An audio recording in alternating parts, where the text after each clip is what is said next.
Al-Akhir hadis ke-7.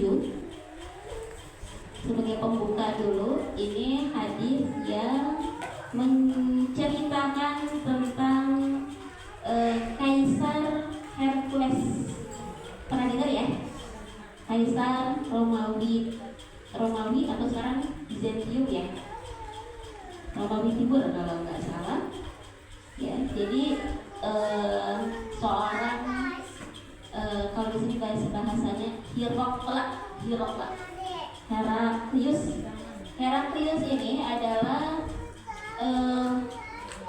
lebih dari raja. Kalau raja kan satu negara gitu ya. Ini menguasai negara-negara yang lainnya di bawah dia.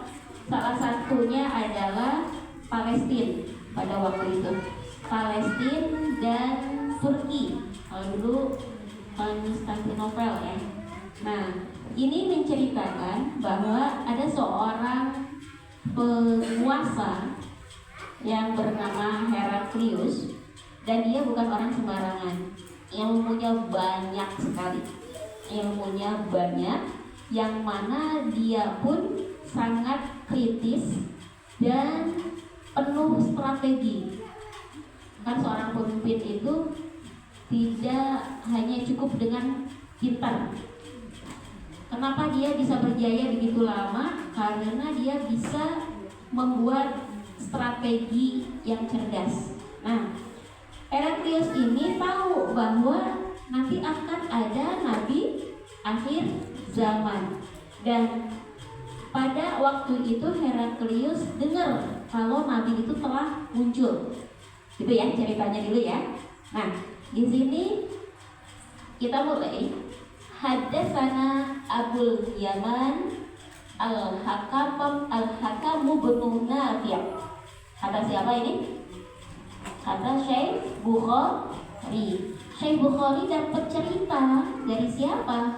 Dari Abul Yaman. Abul Yaman ini dijuluki Al-Hakam, yang merupakan anaknya dari Bapak Nafi'. Nah, Abu Yaman ini dapat cerita dari siapa? Qala akhbarana Syu'aibun. Dapat ceritanya dari Syu'aib. Apakah dia nabi? Bukan, ya.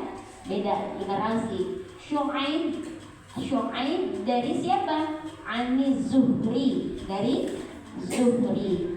Qala, Zuhri dari siapa? Akhbarani Ubaidullah bin Abdillah bin Utbah bin Mas'ud. Oh, ini binnya panjang karena beliau bersambung kepada Ibnu Mas'ud, sahabat Rasulullah Shallallahu Alaihi Wasallam. Jadi dari kakeknya gitu ya.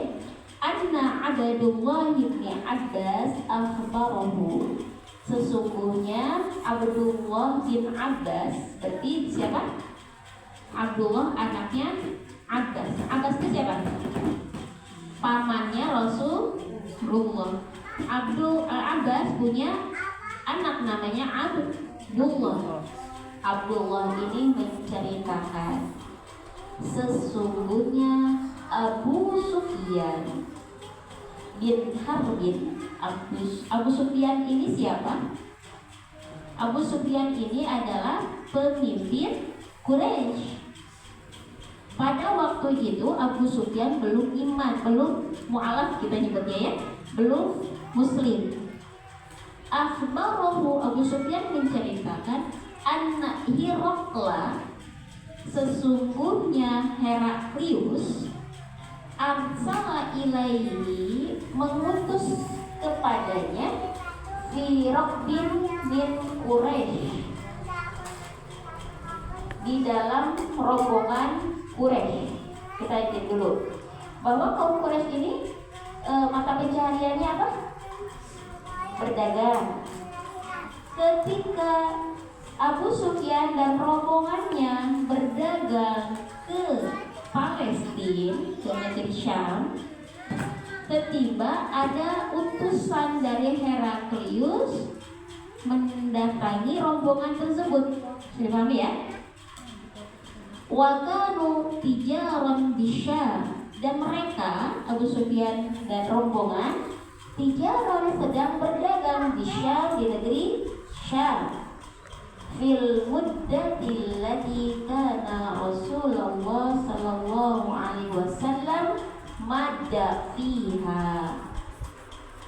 Saat atau masa ketika gencatan senjata madda ini bersama Rasulullah sallallahu alaihi wasallam. Jadi masya Allah, zaman dulu itu perang ya perang, sedang gencatan senjata kan perlu makan ya. Ya dia berdagang lagi, berjualan lagi. Pada saat itu Abu Sufyan itu lawannya siapa? Rasulullah. Ketika sedang gencatan senjata, waktunya digunakan untuk berdagang kemana? Syam. Kalau sekarang disebut apa? Palestina. Ya. Aba Sufyanu wa kuffar Quraisy fa'atau. Abu Sufyan dan kufar Quraisy, karena ini satu rombongan berarti kafir semua dong. Masa Abu Sufyan dan orang yang Islam berdagang bareng-bareng, ya, didatangi wahum di Ilya. Tadi saya sudah ini. Ilya itu ternyata Baitul Maqdis, nama lain dari Baitul Maqdis. Fada'ahu, dan diseru atau diundang mereka fi majlisihi, di majelisnya Heraklius. Jadi kita narasikan Abu Sufyan sedang jualan bersama rombongan ketika ada utusan yang mencari kaum Quraisy. Karena kedengaran Rasulullah, seorang laki-laki yang mengaku Rasul itu dari kaum Quraisy. Dan dipanggillah Abu Sufyan beserta rombongannya untuk datang kemana tadi? Ke Ilya. Tandain Ilyanya. Ilya itu adalah nama lain dari Baitul Maqdis. Baitul Maqdis itu kan satu kawasan, bukan masjid aja, tapi satu satu komplek, ya betul, satu komplek. Nah kalau sekarang kan ditandai dengan masjid Safra ya, yang kuning gitu. Nah dipanggil ke situ oleh siapa? Heraklius.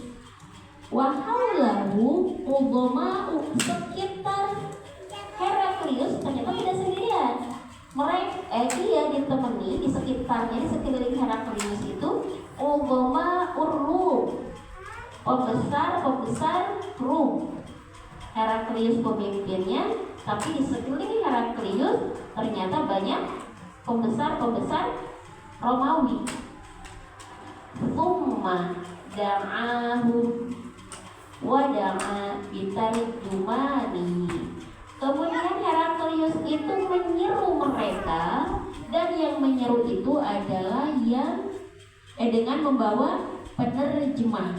Berarti bisa dipastikan Heraklius ini nggak paham bahasa Arab, tidak bisa menyampaikan langsung kepada orang Arab yang ingin ia tanyakan. Dia membawa penerjemah. Sampai sini bisa dipahami ya? Nah, kalau hadisnya ini bahasa Arab semua, tidak menggunakan bahasa Romawi karena sudah dibantu oleh penerjemah. Faqala, maka berkatalah Heraklius yang sudah diterjemahkan, ayyukum aqrabu nasaban bihadza ar-rajulil ladzi yaz'um annahu nabi. Ada situ ya. Ayyukum, adakah di antara kalian aqrabu nasaban, yang nasabnya lebih dekat, bihadza ar-rajuli, kepada seorang laki-laki, alladzi yaz'umu, yang mengaku, annahu, sesungguhnya ia, nabiyun, seorang nabi. Pertanyaan pertama adalah, di antara kalian nih, kan tadi itu berkelompok ya, siapa nih di antara kalian yang lebih dekat nasabnya dengan Rasulullah Shallallahu Alaihi wasallam. Tapi di sini bahasanya dengan seorang laki-laki yang mengaku nabi. Semuanya tertuju kepada Rasul. Nabi Muhammad, ya, Rasulullah SAW. Karena tidak ada yang mengaku nabi lagi kecuali Rasulullah. Kenapa ya gak langsung bilang yang dekat dengan Muhammad? Tidak ya, tapi anak laki-laki yang mengaku seorang nabi. Faqala, maka berkatalah Abu Sufyan. Ternyata Abu Sufyan yang paling dekat nasabnya kepada Rasulullah Shallallahu Alaihi Wasallam. Fakultu, kata Abu Sufyan, kata Abu Sufyan, ana apa? Saya. Aqrabahu nasaban, lebih dekat nasabnya daripada mereka. Mereka itu siapa? Rombongan. Faqala, maka berkatalah Heraklius, adunuhu itu apa ya? Majukan gitu. Jadi dia ke depan, ya. Adunuhu minni, majukan dariku. Maksudnya dia disuruh ke depan lah ya. Wa qarrabu ashabu, dan dekatkanlah sahabat-sahabatnya. Jadi yang didekatkan dengan Heraklius adalah Abu Sufyan. Tidak cukup dari situ. Abu Sufyan, Heraklius kan tadi penuh apa? Penuh strategi. Salah satu strateginya dia tidak membiarkan Abu Sufyan bisa berbohong. Maka di belakang Abu Sufyan didekatkan juga berbaris rombongannya. Nah, sampai situ bisa dipahami ya. Faj'aluhum inda dhahrihi, maka jadilah mereka di sisi punggungnya. Dhahri, jadi di belakangnya Abu Sufyan itu rombongan, tidak jauh. Tsumma qala litarjumani, kemudian berkatalah kepada yang menerjemahkan, ya.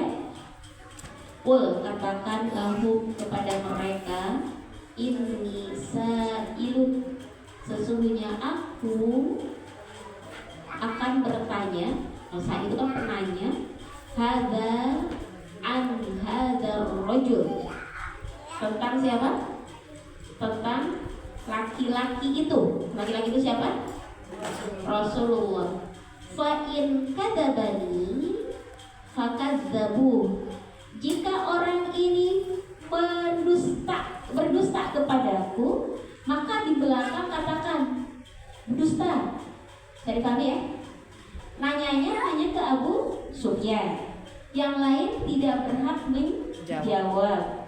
Tetapi yang lain ini, kalau salah nih Abu Sufyan menjawabnya, maka katakan dia berbohong, berdusta. Salah, kalau dia berdusta, maka katakan berdusta. Mimik orang kan nggak bisa disalmakan ya. Itu kan rombongan. Abu Sufyan bisa berbohong tidak di sini? Tidak bisa berbohong. Apa pertanyaannya? Saya hilang. Oke. Fa'in kadzabani fakadzabu. Pakai sini ya. Fawallah, kata Abu Sufyan, demi Allah, laulal haya'u min an ya'tiru alayya kadiban, seandainya saja saya tidak memiliki rasa malu, ayyatiru alayya, yang akan dicapkan kepadaku, kadiban, capnya apa? Pembohong, pendusta. Lakadzabtu anhu, tentu aku akan menjawab dengan jawaban yang dusta. Jadi kami di sini, ya. Nah, Abu Sufyan diminta menjadi saksi siapakah Rasulullah. Yang ditanya itu siapa? Yang selama ini berperan sama Rasulullah. Pinginnya mah ketika ditanya sama Heraklius yang merupakan pemimpin penguasa besar, seorang musuh pinginnya jawab yang apa? Yang menjatuhkan. Tetapi dalam diri Rasulullah itu tidak ada yang bisa ia jatuhkan. Maka kata Abu Sufyan, seandainya saja demi Allah, kalau setelah kejadian itu aku tidak malu dicap pembohong, aku akan melakukannya. Tetapi Abu Sufyan juga punya harga diri, nggak mau dicap sebagai pembohong. Maka dia pun mengatakan apa yang ia ketahui. Summa kana awwala ma sa'alani anhu. Kemudian hal pertama yang ditanyakan kepadaku darinya, anqala kaifa nasabu fikum. Pertanyaan pertama itu ya, kaifa nasabu fikum, bagaimana nasabnya rojul tadi, fikum, di dalam nasab kalian. Qultu, aku berkata, huwa fina dulu nasabin, di dalam nasab kami dia memiliki nasab terhormat. Nasab terhormat. Dia dari siapa? Abdul Muthalib. Qala, dan berkata lagi Heraklius, fahal qala hadzal qawla minkum ahadun qattu qablahu. Fahal, apakah qala hadzal qawla minkum, apa yang ia ucapkan gitu ya, ahadun qattu qablahu, sudah ada yang mengatakan hal yang sama. Sudah gimana ya? Coba dilihat. Apakah sebelum Rasulullah ada yang mengatakan hal yang sama? Yang dikatakan Rasulullah itu apa? La ilaha illallah. Berarti kata Heraklius, apakah yang diucapkan rojul ini sebelumnya pernah ada juga yang seperti itu? Jawaban Abu Sufyan, qultu la, tidak. Abu Sufyan belum pernah mendengar la ilaha illallah kecuali yang disampaikan oleh Rasulullah SAW. Kemudian bertanya lagi, pertanyaan keberapa ini? Ketiga. Fahal kana min abaihi min malikin, apakah nenek moyangnya dari keturunan raja? Qultu, kata Abu Sufyan, kata aku, lah, bukan keturunan raja. Min malikin, raja. Sekarang pertanyaan keempat. Qala fa asyrafun nasi yattabi'unahu am du'afa'uhu, apakah yang mengikutinya, yattabi'unahu itu orang-orang yang kalangan bangsawan, asyraf, atau dari kalangan du'afa? Kita ulang ya. Yang mengikuti rojul ini atau Rasulullah ini orang-orang yang menjadi bangsawannya manusia atau orang-orang terhormat, ataukah dari kalangan du'afa? Fakultu, maka kata Abu Sufyan, bal du'afa ya, dari kalangan du'afa. Yang mengikuti jejak Rasulullah itu diawalinya oleh orang-orang du'afa. Dan bertanya lagi, pertanyaan keberapa ini ya? Kelima.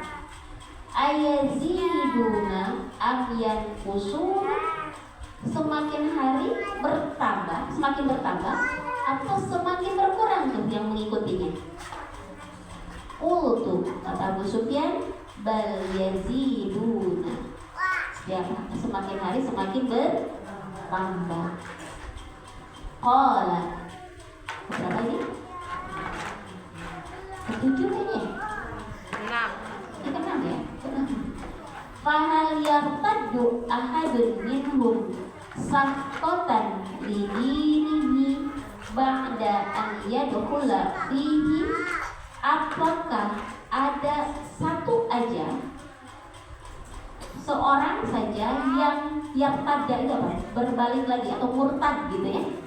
Murtad dari agamanya karena benci, karena membenci Rasulullah setelah ia masuk fihi dalam agama.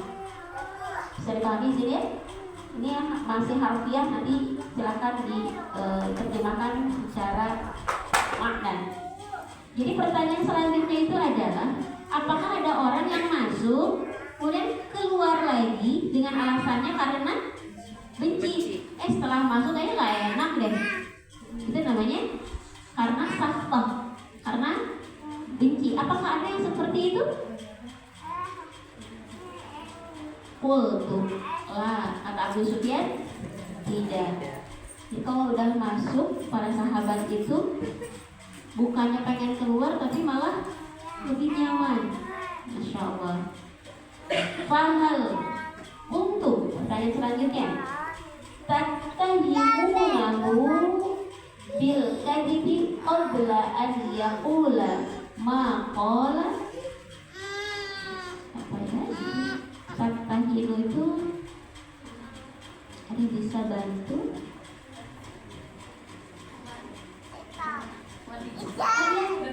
Iya, mangga. Aman? Aman. Iya, udah setengah 10. Udah selesai. Ya, terima kasih sudah diingatkan. Seperti sampai sini. Ini tentang julukan ya. Apakah pernah ada julukan hadis? Hadis itu apa? Pendusta sebelum Rasulullah menyampaikan la ilaha illallah tadi. Qultu mana sih? Qultu lah, sampai situ dulu aja ya. Qultu lah, pertanyaan masih banyak soalnya. Tadi sudah berapa pertanyaan? 6, ya ini yang ketujuh, sekarang ketujuh. Ketujuh ya? Belum, yang ketujuh ini belum selesai. Udah sampai lah. Qultu lah. Kita ulang, nomor 3 kan? Yang ketujuh. Oke. Apakah kalian menjuluki ia seorang pendusta sebelum ia mengatakan apa yang ia katakan? Apa yang ia katakan maksud itu? Apa kata tadi? La ilaha illallah. Apakah sebelumnya pernah dijuluki pendusta? Kata Abu Sufyan. Wah, kalau secara lengkapnya bahkan disebut apa? Al-Amin ya. Padahal dia sudah punya modal, gelarnya apa? Al-Amin. Kita yang gak punya gelar apapun untuk akhlak, menyampaikan tentang la ilaha illallah kemudian banyak yang kurang suka gitu ya, itu lebih memungkinkan. Rasulullah aja yang gelarnya Al-Amin ketika mengucapkan la ilaha illallah banyak tantangannya. Mungkin kita sampai sini dulu, sedikit kesimpulan bahwa hadis Bukhari ini masih berkaitan sama wahyu yang menjadi saksinya adalah Abu Sufyan sendiri. Abu Sufyan menceritakan ini setelah dia masuk Islam. Kapan masuk Islam Abu Sufyan? Ketika Futuh Mekah. Futuh Mekah itu kurang lebih 2 tahun sebelum Rasulullah wafat. Jadi kurang lebih di tahun 8 Hijriah Abu Sufyan itu masuk Islam dan baru menceritakan ini. Berarti kejadian ini di sini tidak dikasih tahu, tidak ada keterangan tahun berapa, tapi kalau bisa dianalogikan, Rasulullah itu lahir tahun 570 Masehi. 40 tahun kemudian berapa? 610 ya, 610 Masehi. Rasulullah diutus sampai Abu Sufyan masuk Islam berarti berapa? 13 tambah 8 kurang lebih 21. Berarti ini kejadian ini kurang lebih 610 antara 610 Hijriah sampai 631 Hijriah. Kejadian ini dan bisa ditelusuri apakah Heraklius itu benar-benar ada, benar-benar memimpin Romawi pada waktu itu di antara tahun 610 sampai 630 Masehi, 631 Masehi. Mangga dilihat PR ya untuk membuktikan keimanan kita. Ini tadi kan kaitannya sama Abu Sufyan, sama masa turunnya Al-Quran, pada masa Rasulullah mendapatkan amanah menjadi Rasul. Tadi sudah diketahui bahwa semuanya menyepakati Rasulullah lahir di tahun 570, ada juga yang mengatakan 571. Sedangkan Heraklius pernah hidup pada masa Rasulullah dan mendengar langsung bahwa Rasulullah telah lahir, telah ada, gitu ya. Dan tahunnya kalau secara hitung-hitungan kita adalah antara 610 sampai 631. Untuk menguatkan keimanan, silakan dibuka sejarah Romawi. Wallahu a'lam bishawab. Saya juga belum membuktikan, makanya tolong dibuktikan ya. Nanti sering-sering depan insyaallah. Baca-baca sejarah Romawi.